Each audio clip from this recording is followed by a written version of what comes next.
Halo semuanya, saya menghabiskan malam di salah satu tempat terkenal paling angker di Indonesia, Makam Mandor. Makam Mandor. Duh, jalannya jalan kematian, guys. Bayangkan, ada seorang bule yang datang jauh-jauh ke Indonesia, bukan untuk liburan pantai, bukan juga untuk wisata kuliner, tapi buat uji nyali di tempat angker. Yap, tempat yang oleh warga sekitar dikenal penuh cerita mistis. Dihuni makhluk gaib, sampai-sampai Uji orang nyali lokal lah pun ya. ogah lewat sendirian kalau malam. Masalahnya, kita tahu sendiri, bule kan biasanya skeptis. Mereka lebih percaya logika, kamera, sama teknologi, hantu. Buat mereka itu cuma cerita rakyat. Nah, itulah yang bikin si bule ini nekat. Katanya dia mau membuktikan sendiri. Apakah benar ada penampakan atau itu cuma halusinasi orang Indonesia yang katanya kebanyakan nonton film horor? Americans believe in ghosts? Halusinasi bilangnya. They don't believe it. Woman in white. Now, here we have kuntimera, kuntilanak. Kuntilanak, So ya. it's Kuntilanak. different, you know, woman in white, woman in red. But we really don't know if is that they're not good. We don't know if they're spirits that have been left behind or are in limbo, or if they are demonic.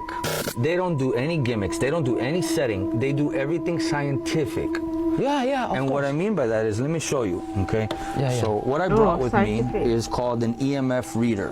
Halo semuanya, saya menghabiskan malam di salah satu tempat terkenal paling angker di Indonesia, Makam Mandor. Makam Mandor. Duh, jalannya jalan kematian, guys. Gak ada jalan pulang kalau kematian. Saya dengar Astagfirullahaladzim. suara di hutan. Halo? Ada yang di sini? Enggak usah katanya tanya, Mas. Enggak usah katanya tanya. Pulau Kalimantan, Desa Mandor. Jalan ini disebut jalan kematian karena dulu ribuan orang digiring menuju kematian di sini. Dikirim ya. Inilah makam nomor 1. Sulit dipercaya bahwa ada ribuan orang tak bersalah yang tergeletak di bawah tanah ini. Allahumma Pada sholli malam ala hari di Muhammad. hutan ini, suara mereka yang belum menemukan ketenangan masih bisa terdengar. Ini lagi uji Saya dengar nyali. suara di hutan. Halo? Ada yang di Halo, sini? halo. Ada siapa kat sana? Mungkin hewan saja. Ada rawa di sini. Warnanya merah seperti darah. Aduh, Merah. merah sekali. Merah. Kenapa itu merah begitu?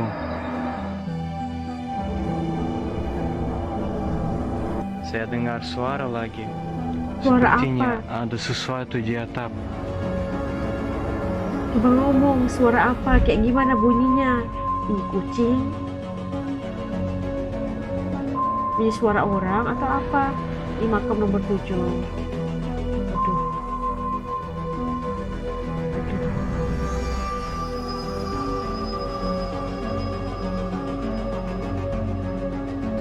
Di zoom. Ini makam siapa nomor dikunci? 10 tutup. Mungkin Sultan dimakamkan di sini. Sultan, wow.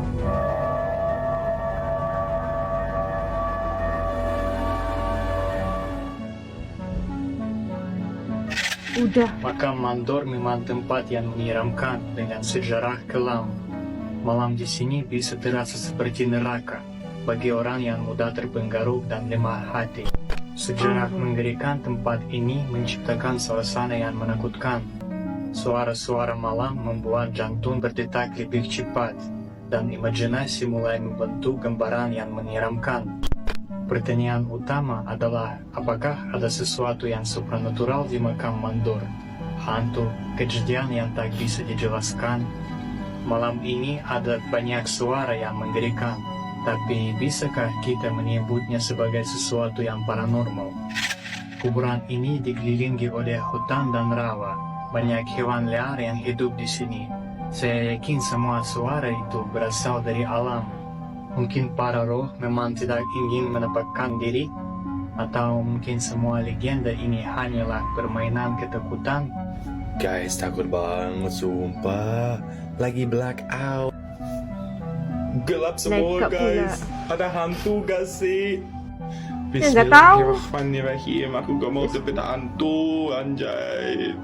Lucunya, Bismillahirrahmanirrahim. ada satu bule lain yang bahkan sengaja datang ke Indonesia cuma buat satu hal, mempelajari kuntilanak. Serius, dia sampai riset soal sosok kuntilanak.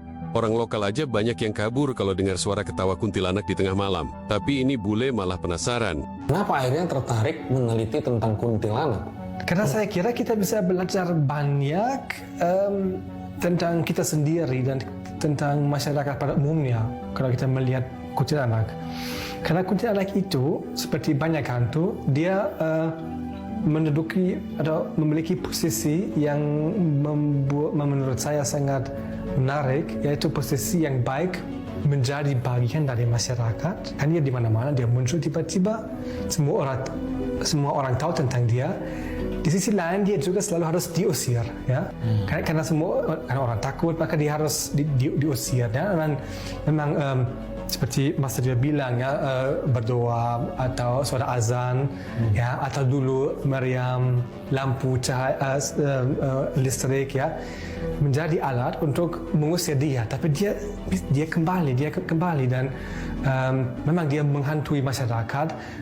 Kalaupun ada misalnya rumah. Language please, language.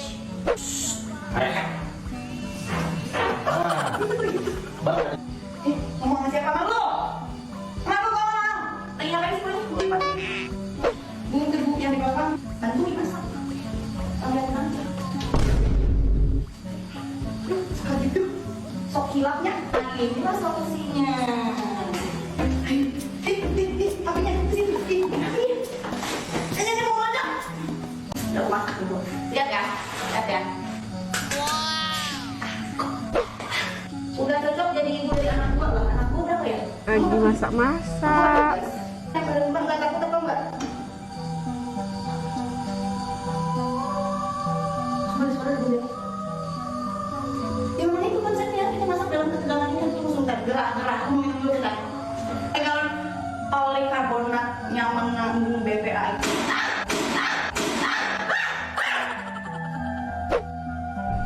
Wah nih, aku suka tahu di sini. Apa namanya? Apa ini? Kenapa sih kalian nggak lagi buat apa sih namanya? Sumpah nih suara-suara kayak gini nggak mental bau. Bukan bisa. Coba ada setan yang ada pinjam 100. Setannya pas lewat pintu. Jadi, meskipun bule nggak percaya hantu, ternyata keberanian mereka kadang justru bikin kita geleng-geleng kepala. Ujung-ujungnya, mereka bukannya pulang bawa bukti ilmiah, tapi malah pulang dengan cerita pengalaman aneh kayak ada angin dingin tiba-tiba, suara tertawa samar, atau perasaan diikuti sesuatu. Entah mereka percaya atau tidak, yang jelas satu hal, di Indonesia, urusan mistis bukan cuma soal imajinasi, tapi bagian dari budaya dan kepercayaan masyarakat. Dan bule yang awalnya skeptis, perlahan jadi ikutan mikir. Mungkin memang ada sesuatu yang nggak bisa dijelaskan logika. Nah, tadi kita lihat kayak gimana bule itu nekat mau uji nyali, penasaran mau lihat hantu. Kalau di Indonesia kita tahu kalau populer tentang cerita, budaya, kepercayaan, pengaruh gitu kan. Dan kita lihat juga Indonesia adalah gudangnya cerita-cerita angker, cerita-cerita horor gitu kan. Justru itu yang menarik seorang bule ataupun bule, para bule lah ya, untuk khususnya yang minat dalam mengkaji paranormal, untuk datang ke Indonesia dan coba untuk uji nyali mereka apa benar di tempat-tempat paling angker ini punya aktivitas paranormal atau sebagainya. Karena mereka itu percaya kepada saintifik, percaya kepada fakta, mau buktiin itu perlu ada bukti yang solid baru mereka itu bisa percaya pada hantu setan gitu lah ya kan. Tapi ternyata mungkin mereka itu udah perlu ada pembuktian yang sahih depan mereka kena wujud gitu. Gitu. Tapi apapun, masyarakat di Indonesia atau Nusantara ini sendiri memang punya budaya, kepercayaan, adat yang tentang setan-setan ini pasti ada dalam kepercayaan masyarakat khususnya.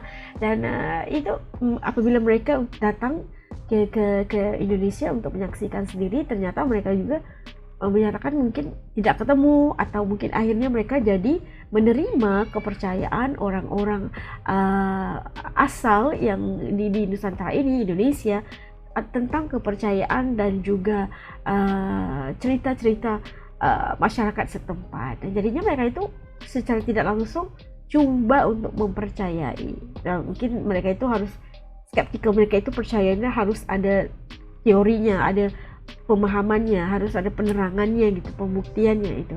Tapi rasa penasarannya itu membuatkan dia pergi sendiri dan mau cari tahu tentang itu. Dan setanan itulah ya. Apapun, ya setiap masyarakat pasti ada cerita-cerita mitos dan sebagainya. Dan kalau menurut teman-teman kayak gimana, percaya atau enggak tentang hantu, setan, kuntilanak atau apa aja? Itu komen di bawah, karena ada juga yang nggak mau percaya atau menolak kepercayaan itu. Pasti ada sebabnya. Oke, jangan lupa titip komen di bawah. Sampai ketemu lagi insya Allah di lain video. Assalamualaikum, selamat jaga diri. Dadah.